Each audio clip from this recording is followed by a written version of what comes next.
Evan, at the age of 14, you made your debut playing against Chelsea. Here we are 5 years later. You're a regular goal scorer in the Premier League. Just talk me through how much your life has changed over those last 5 years. Yeah, it's definitely changed quite a bit. I think, first of all, like, you move country and then you're in a completely new environment, new friends.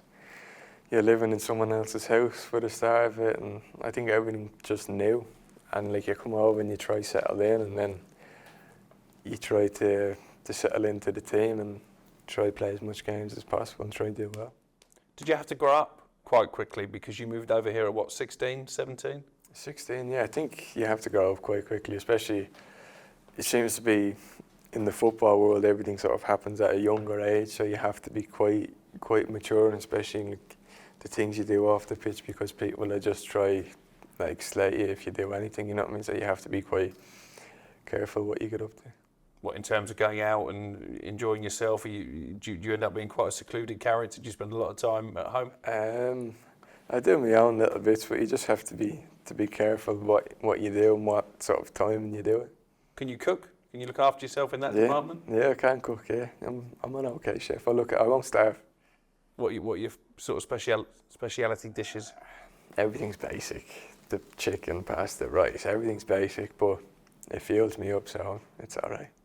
And when you go back home to Ireland now, particularly when you're playing for your country, you're seen as the sort of bright hope for their future. Obviously been a difficult time for the national team.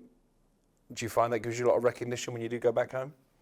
It does a bit. I think sort of anyone that comes over from Ireland to England and sort of does well, everyone sort of has their talk or has their say about that person, you know what I mean? So sort of, it is a bit weird going home. Do you feel pressure when you pull on that Ireland shirt, bearing in mind the results haven't been brilliant over the last few years? Not really. To a certain extent there is, but not really any sort of added pressure, you know what I mean? And talk me through how this move to Brighton came about, because I think you had trials with various clubs. I've read that you were a Manchester United fan as a youngster. Was there ever an opportunity to join them, and why did you pick Brighton? Yeah, I went out on a few different teams, but I think the feeling I got when I came here was just sort of different to them teams. Like there was a pathway here. There was Irish players here. Like I think there was a lot that sort of I took into consideration. I had to think about, because it's not like it's a little deal moving over away. You know what I mean? So I think Brighton ended up being the right move for me. Could you have gone to United? Was that ever on the table? I'm not sure. It was a long time ago now, so I'm not sure. And just looking at some of the milestones of your career, obviously a big one was becoming one of only 4 18-year-olds to score a Premier League hat-trick. Michael Owen was on that list, I think Robbie Fowler as well. That's illustrious company to be keeping. How did that feel at the time? Yeah, obviously it's a mad feeling. Even like you come over and you think about playing in the Premier League, and then you're playing, it's scoring, and then it's like, what else can you do? And then you score a hat-trick, you know what I mean? So it was all a bit of a mad time. You've had a meteoric rise, so too as Erling Haaland. I know he's a little bit older than you, but still relatively early in his career. He's just finished second on the Ballon d'Or. He's won the treble. He's won the Premier League Golden Boot. Do you look at someone like him, and is he someone that you would aspire to match those kind of achievements? I think anyone in the game of football would look at what he done last season, be taken away by it, because what he done wasn't normal, you know what I mean? Like coming over and breaking the records that he done, and then what they won last year. So I think anyone would sort of look at that and go, wow. And were there any strikers in particular that you modelled yourself on when you were younger, when you first started out? I wouldn't say model, but I think there's a few where you take little bits from and you try to pick and choose and you bring it into your own game.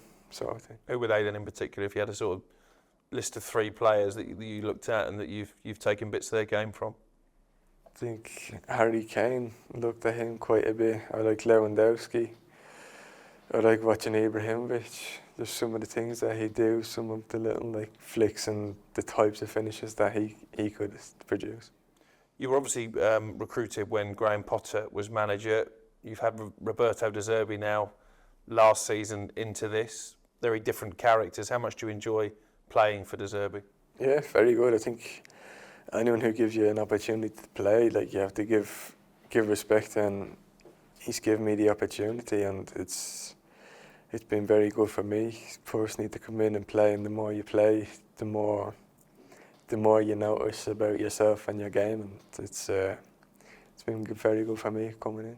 Is he as demanding in the dressing room as maybe he looks on the touchline? He looks quite a formidable character. Yeah, no, he is 100%. I think in training even more than he is on the sideline. He's a perfectionist, and he wants everything to be done right.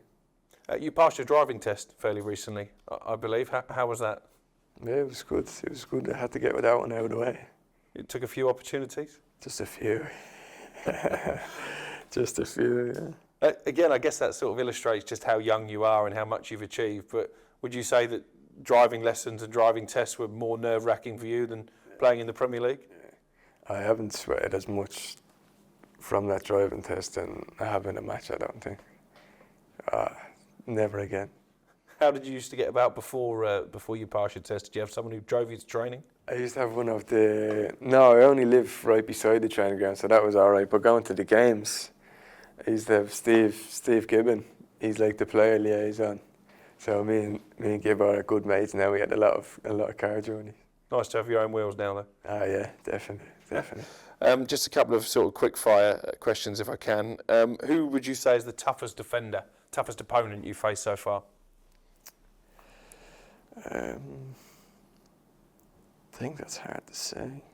Everyone's like a very good standard, you know what I mean? Like, everyone is very good, so it's hard to single out one player, you know what I mean? Everyone is like top.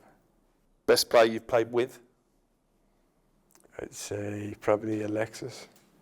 And obviously gone to Liverpool now, but I enjoyed playing with him. Like, just, he'd always look forward and look for that penetrating pass. And what is your career highlight so far?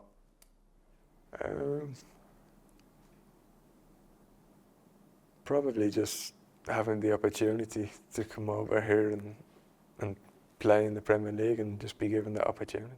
When you hear people like Alan Shearer talk about you as the complete striker, when your manager Roberto De Zerbi says you have the ability to be the best in the world, there's people who've suggested that one day you'll be £100 million player.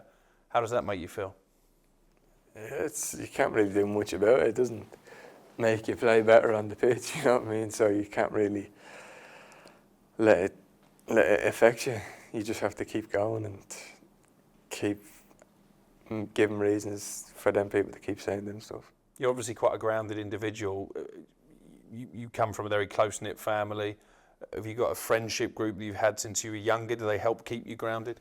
Yeah, I have all my mates from school that I still talk to. Like, next door neighbour I've known for years, still talk to him, like PlayStation with him yesterday, you know what I mean? So I still talk to a few people from back home.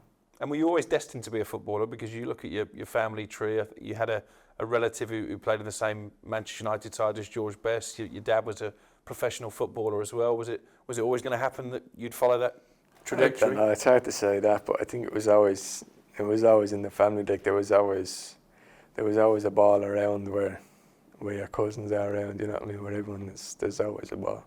Let's talk about the elephant in the room, if you like, the international career. There's a lot of England fans who would love to see you pull on the white shirt. Is that ever going to happen? Was that ever going to happen? No. I don't think that's never going to happen, no. That's not a question. And what's the reason that you're so committed to Ireland? I'm Irish. You know, there's nothing else to say. I've been asked that question a few times, but no, I'm Irish.